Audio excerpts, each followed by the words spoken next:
Welcome to Your Business, Your Life with Matt DiFrancesco, your personal financial quarterback. Whether you've had years of success in your business or are just starting out, DiFrancesco Virtual Family Office can help you create a vision for your business, life, and family and guide you toward the fulfillment of that goal. As they say, you can't choose your family, but you can choose your virtual family office. Now, on to the show. Hello and welcome to Your Business, Your Life with Matt DiFrancesco. Today we're going to be talking about creating a plan to accomplish your vision. I believe, Matt, if I'm not mistaken, this is kind of a part 2, right? It is. It's actually the next step in the process. All right, the next step in the process. Can you give us a brief overview of what we talked about last time? Yeah, sure. So I talked about the first step was about creating a vision for your business and for your life and how critical that is. You know, you can't hit a target you can't see. Mm-hmm. So it's really about kind of creating that target.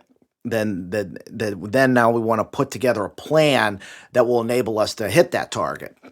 So that's really what this next step is about, all right, so we have a vision. How are we going to get there? And I think the key mistake that most business owners make is that they wait till the last minute to begin planning for life changes. Mm-hmm. Give you a great example. I just had a prospect that had called me. We did an intro call, and we were scheduled to do an evaluation, and they were kind of, especially with everything that's happening with the markets and with, the coronavirus, mm-hmm. They kind of got scared. And I was talking to them about, they wanted to put it off. And I said, that's fine. I can understand where you're coming from. But the thing you've got to understand too is that, you're looking at a 3-year time frame. That doesn't give us much time to help to put a plan in place and execute it. Mm-hmm. Ideally, I'd like to have anywhere between a 10-year and 15-year window. Now, we could do some things in shorter time frames, but it just limits our options. Yeah.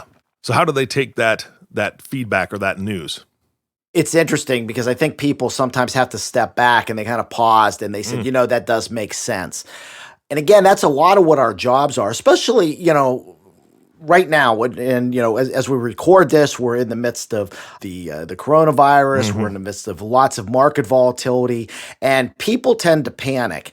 And one of the great lessons I learned, and this was very on when I first got into the financial services business, was from one of my wholesalers. And he told me, he said, Matt, he goes, your job is to manage your clients' emotions. Yeah. And so too many times that's really what kind of happens. They come panicked. They, we need to do this. And a lot of it's just trying to get them to calm down and really see the reality and broaden their paradigm. So that's what I'm really trying to do. I mean, it's kind of interesting. I watched, you listen, and we were talking about this earlier in the grocery stores. People are stocking up on toilet paper. Well, mm-hmm. Have they been stocking up on just emergency funds in case, there is a longer term quarantine, or maybe they're out of work if they're in the service industry, which I think is really going to be affected in all mm-hmm. of this. Have they done that? And it kind of shows how people think. We'll think about getting toilet paper, but do we think of the longer term ramifications of not having some emergency funds? And I recommend usually 3 to 12 months, but they're available in case something like this happens. So again, it's about trying to get people to understand, trying to shift their paradigm and look at it in a little different way that probably in a lot of times makes more sense, but because we're emotionally involved in it, we tend to be blinded by it. Yeah, absolutely. I mean, again, emotions, you and I have talked about this a little bit before, incredibly powerful, and they can really, really either drive us forward towards something that we shouldn't be doing, or they can make us freeze. And either option is a really bad decision. No decision, or a decision we make too quickly and make the wrong decision. That's no bueno for sure. So what are we discussing today? Well, it is about accomplishing that plan, all right? And actually not accomplishing, but setting up that plan. Because again, it's kind of, I think when we have a situation like we have today, most people, now they start thinking about these things mm-hmm. and about having a plan in place. And what I want to do is I want to have the plan in place initially, and also have the contingency plans, because things don't work on a static line. Mm-hmm. Life changes, things happen, markets change, industries change. So we want to have a plan that's going to be fluid, but that will enable when something happens. And like I say, I don't really call it a plan. I like to call it a roadmap. because to me, it's about we need to look to see what detours can we take when, for example, there's construction or roads closed. What are the detours that we can take to still get to our destination? Yeah, absolutely. So really in that first step, having, the key is about with having this vision that we've created in the first step, it's useless if we don't have a plan to accomplish it. So I think the first thing that we need to look at is, so let's say somebody's looking at either retirement or they're looking to transition a business to children or to key employees, something like that. We need to find what's a general date. What are you looking at? It doesn't necessarily have to be, October 23rd, 2030, but is it what, are we looking at a couple years? Are we looking at 10 years? Where's that date falling in?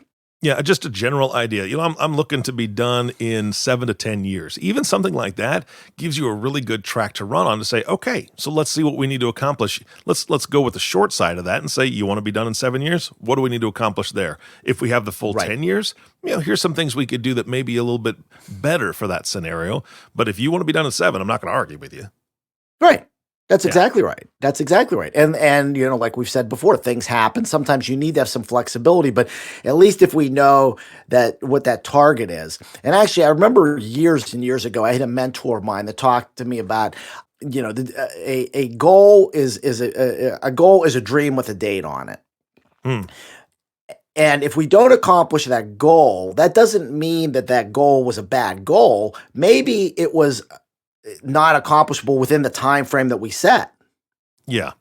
Yep. So if I want to have $1 million, for example, for me to say, okay, I want $1 million and I want to do it this year, that might be a little unrealistic to do it. It's not so much the $1 million that's bad, it's the time frame. Right, exactly. Exactly.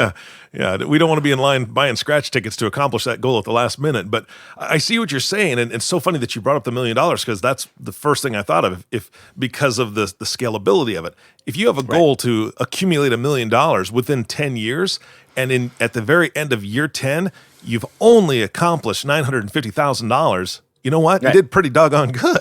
That's exactly right. Yeah. That's exactly right. We actually, as a matter of fact, just on a little side note, when I'm working with my coach, he likes to set ranges. Yes. So what we do is we kind of look at a minimum range it's an increase, but it's a stretch, but not so much. And then the maximum end is like, I really have to hammer things to get that. Because then again, it's mentally, if we hit in the middle, it's not like we failed.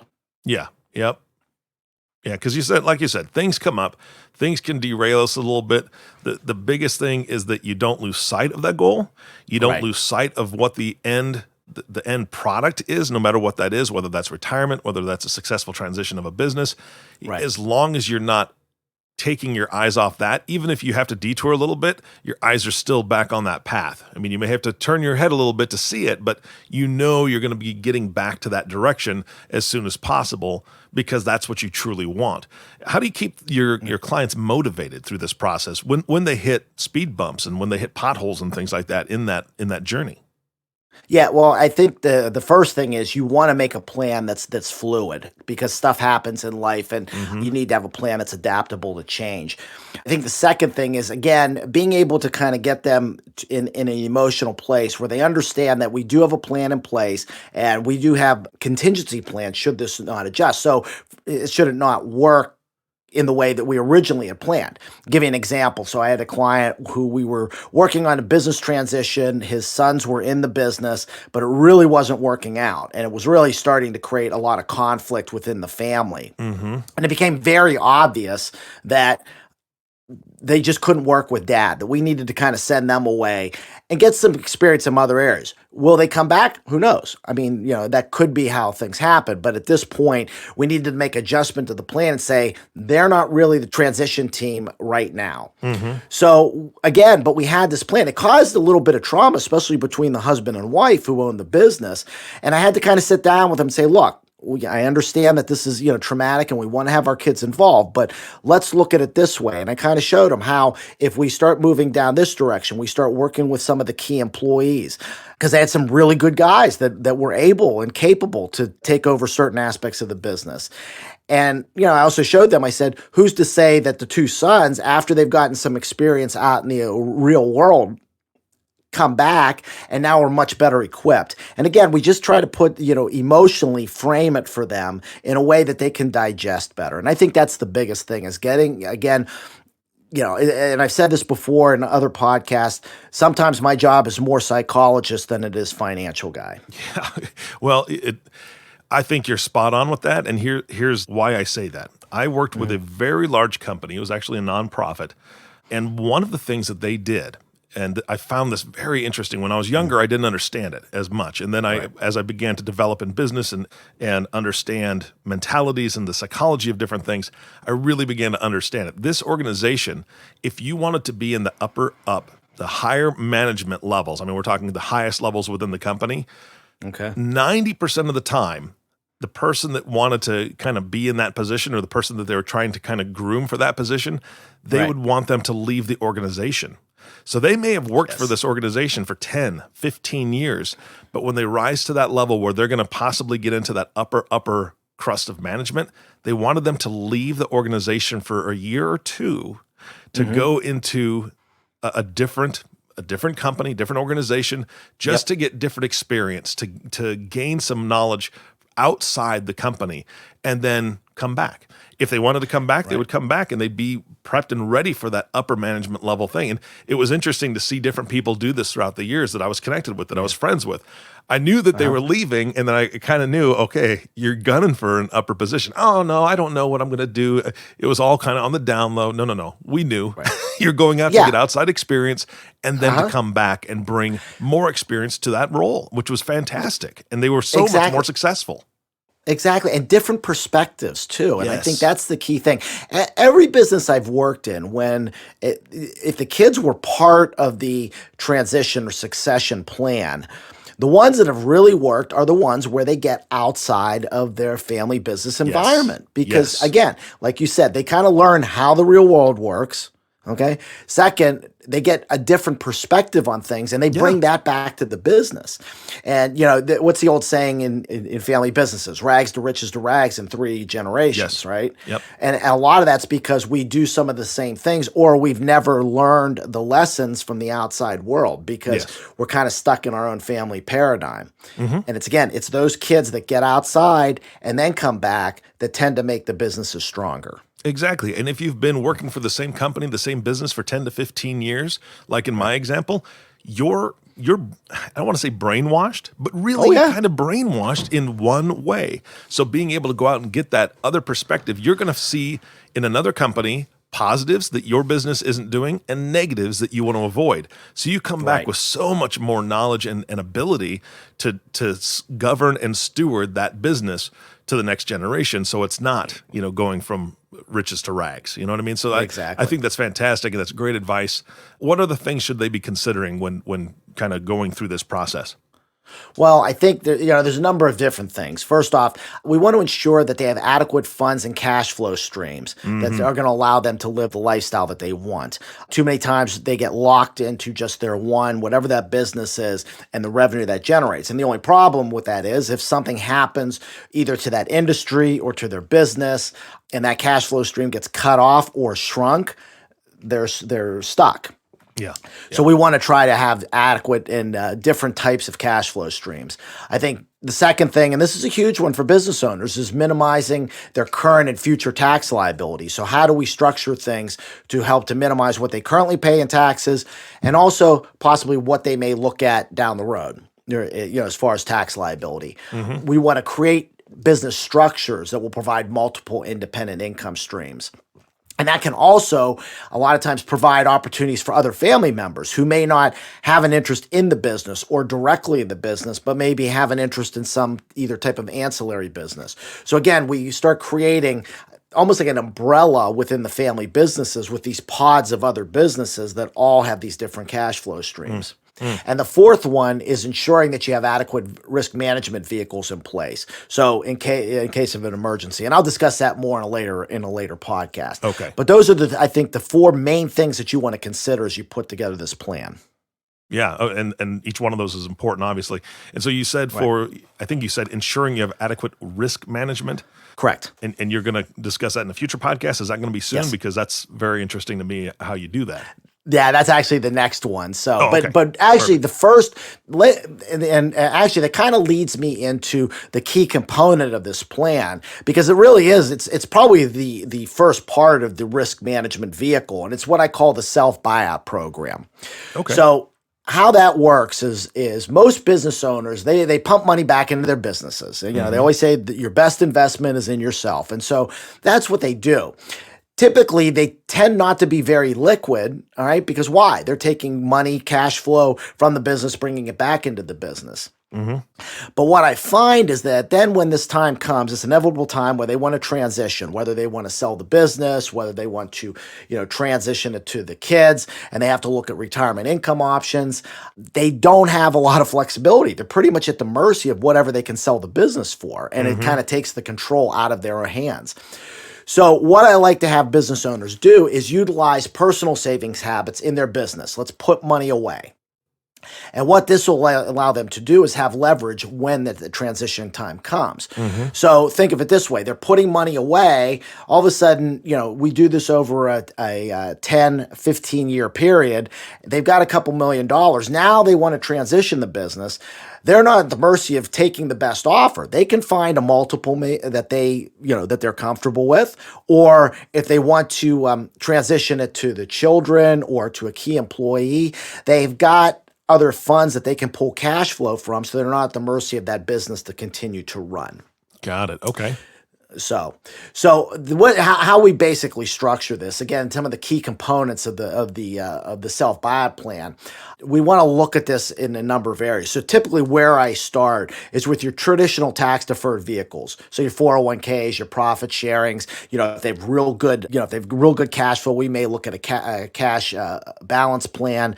But again, looking to move tax deferred money because a lot of times one of their big issues right now is their tax liability. So we can utilize these type of vehicles to pull money out of the business and put it away in a tax deferred basis. So once we've kind of accomplished that, we've maximized those opportunities, we've still got good cash flow, we might want to look at non-traditional tax deferred vehicles, non-qualified deferred compensation programs, restricted property trust. One of my team members, Kate Seastone, she does this with a lot of business owners, and it's a way, again, for them to take pre-tax money, put it into, it's almost like a sort of non-qualified deferred comp that either the owner or a key employee can then take away as tax-free income down the road. We'll look at also tax-free vehicles, Roths, properly structured cash value life insurance. Then from there, we move on to your tax-efficient accounts. So I think the key thing is just, and if you're a business owner, think of this. Think of the leverage that you would have if you had just a couple $1,000,000 liquid in these different vehicles when you come to that time when you want to retire. And I think, I had one client, I remember he was ready to transition his business. He had a precious metals and jewelry store. And, he told me, he goes, I got to get out of this. I'm done. I'm burned out. He goes, I can live on $5,000 a month. And I laughed. And I remember talking to a CPA. We're like, no, try 10 to 15 grand a month is what he needs. So I kind of showed him what he would need to net out of the business and what kind of valuation. And it was funny, I didn't see him for a week. And when I finally did see him, I said to him, hey, where you been? He goes, I had vertigo. And he goes, after you told me that number, he goes, I just all of a sudden my head started spinning. So I gave the guy vertigo telling him that number. But see, we had put this self buyout plan in place. So we weren't at the mercy of it. And we've ended up, to make a long story short, the guy's, sold his business about 5 years ago, is living comfortably down in Florida, has a really great lifestyle. Nice. It's good stuff. Always like a happy ending. That's right. That's exactly right. So there's benefits to having this. It just gives us leverage. Yeah. Is there anything else we need to cover for today? Well, I think the key thing is, again, looking at your situation. I think a lot of times most people haven't had the opportunity to really kind of take a deeper dive and to see how they're positioned for the longer term. So, I would recommend going to our website, scheduling a 30-minute quick review. We can take a look at things and see if where we want to progress from that point. And some of the things that I look at is, do we have a time frame? Can we get a plan in place that's going to help you to accomplish what you're looking for? These are the type of things that I'll be evaluating, and then we can take steps from that point. Gotcha. And give the website one more time. Yeah, it is DiFrancesco.com. So that's DiFran, DIFRAN, and then it's V as in Victor, F as in Franco, O as in octopus.com. All right. Fantastic. Matt, thank you so much for your time today, brother. This is great stuff and good things for people to hear. They need to know this up front. And I hope people are beginning to reach out to say, you know what, this is something that I want to discuss. So again, thanks a lot for your time today, Matt. No problem, Eric. Thank you very much. I appreciate your time. You bet. And thank you all for listening to Your Business, Your Life with Matt DiFrancesco. If you have not subscribed to the podcast yet, please click the subscribe now button below. This way, when Matt comes out with a new podcast, it'll show up directly on your listening device. This makes it much easier to share these podcasts with your friends and family. Again, thanks for listening today. For everyone at DiFrancesco Virtual Family Office, this is Eric Johnson reminding you to live your best day every day. And we'll see you next time. Thank you for listening to the Your Business, Your Life podcast. Click the subscribe button below to be notified when new episodes become available. The information covered and posted represents the views and opinions of the guest and does not necessarily represent the views or opinions of DiFrancesco Virtual Family Office. The content has been made available for informational and educational purposes only. The content is not intended to be a substitute for professional investment, legal, or tax advice. Always seek the advice of your financial advisor or another qualified professional with any questions you may have regarding your business or personal planning. DiFrancesco Financial Concierge, LLC, doing business as DiFrancesco Virtual Family Office, is a registered investment advisor. Registration with the United States Securities and Exchange Commission or any state securities authority does not imply a certain level of skill or training.